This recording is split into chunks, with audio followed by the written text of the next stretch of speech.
joining me today from the University Club on the Capital Show, Jonathan Harounoff. You're so most welcome. You are Middle East Journalist and Communication Director at the Jewish Institute for National Security of America. My first question is about the strategy or the Biden administration foreign affairs toward the Middle East. How do you see it? Thanks very much for having me on the show. To say the least, I would say that this year, which is an election year, has been quite a tumultuous one when it comes to the Middle East. And I think the major thing that the Biden administration needs to focus on is its current Iran policy, which remains unchanged, even though the Middle East has changed enormously over the past couple months.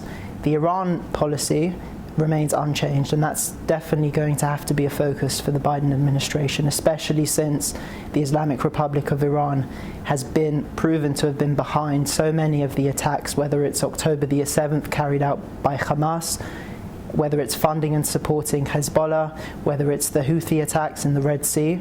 Something needs to be done about the thing behind it, which is Tehran. What kinds of forecasts do contemplate at the future stage of the war, Israeli war in Gaza? It's a very, very complicated war. It's not your traditional war in a traditional war setting. Very much guerrilla warfare, because and Hamas knew this going into this war, that it is a very dense geography of Gaza, and with the whole tunnel network, Israel is engaged in a very, very difficult battle, and unfortunately, given how dense the urban environment is, there are going to be civilian casualties. But Hamas knew that going into its attacks on October the 7th, and it knew that Israel was not going to let the Hamas attacks go unaddressed. And unfortunately, we've seen huge tolls, huge casualty numbers as a result. Do you think that Hamas is in a strong position as it negotiates with the Israelis and the Americans too, I think, the release of the hostages held for over than 100 days? It's been 109 days, and I think Hamas knows that holding just one Israeli is valuable, and it's a very significant bargaining chip, because it knows how high a value Israel places on every life, whether it's an innocent Palestinian life or an innocent Israeli life.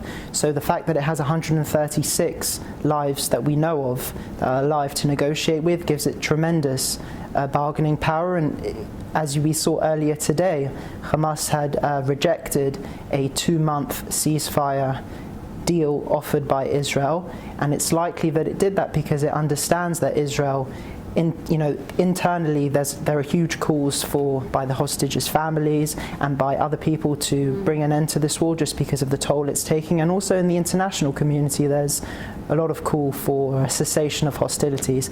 But Hamas knows that, and it wants to see how far it can push Israel, which is why it rejected today's deal, to see what else is on the table.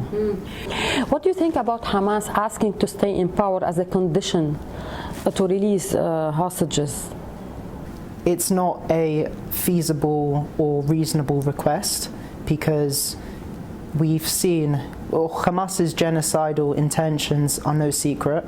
We saw what it did on October the 7th when it rampaged through Israel's southern border, and it's stated over and over again that it would do the same thing.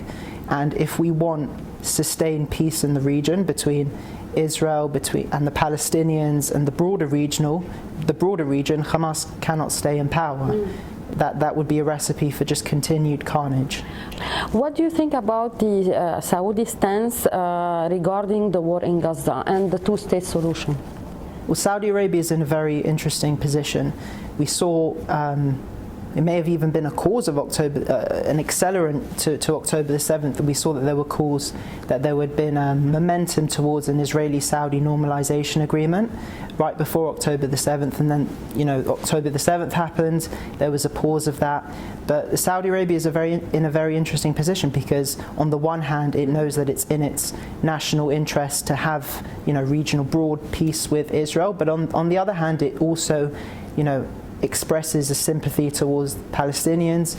and Saudi Arabia is the protector of Islam's holiest sites. So it's got this.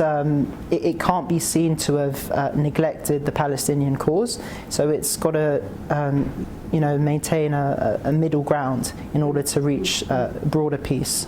The Iranian Revolutionary Guard has targeted and claimed responsibility for targeting the bombing of the American military base in Erbil. What do you think about this tension in the Iraq front? Well, there's a lot of tension. Initially, there were discussions about whether or not this conflict between Israel and Hamas would lead to broader regional conflict, and we've seen that that's already happened. The question now is, how do you contain that and prevent further spillover and a broader conflagration? But what we saw was that another interesting thing that we saw was that the Islamic Republic was no longer relying on its proxies to carry out attacks. It was carrying out attacks on its own. So that's another interesting dimension to this conflict. Coupled with that, not just what we saw in Iraq, but we've also seen a tension between Iran and Pakistan, which is an even more powerful neighbor than Iraq. And Pakistan reacted, it responded with force.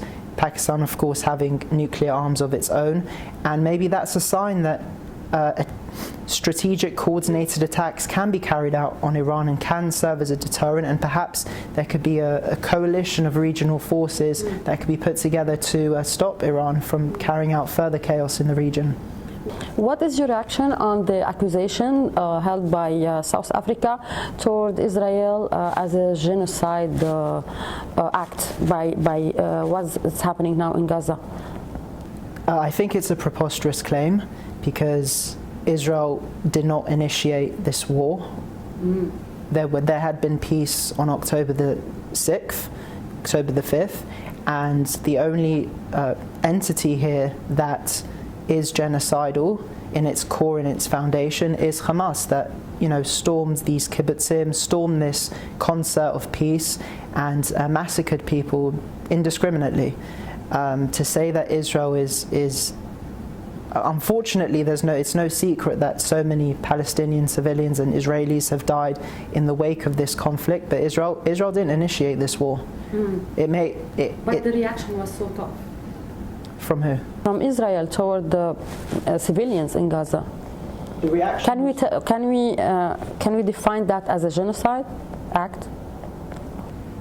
Well, that's not the definition of genocide, though, because if Israel didn't react forcefully, then we would have just seen on October the 7th happen again and again. So Israel's main target is not innocent Palestinian civilians who are caught in the crossfire. It's the Hamas terrorists who are embedded within these innocent civilians and know that Israel has to strike. Israel cannot afford to not strike, otherwise there won't be an Israel. How can you establish a political nexus between what's happening now in Gaza and the assassination of few leaders of Hezbollah and the Iranian Revolutionary Guards in Syria and Lebanon? Well, they're all interconnected, and the main common denominator here is Tehran, because Iran is the ultimate force that is supporting Hezbollah, supporting Hamas. So, all roads lead back to Tehran.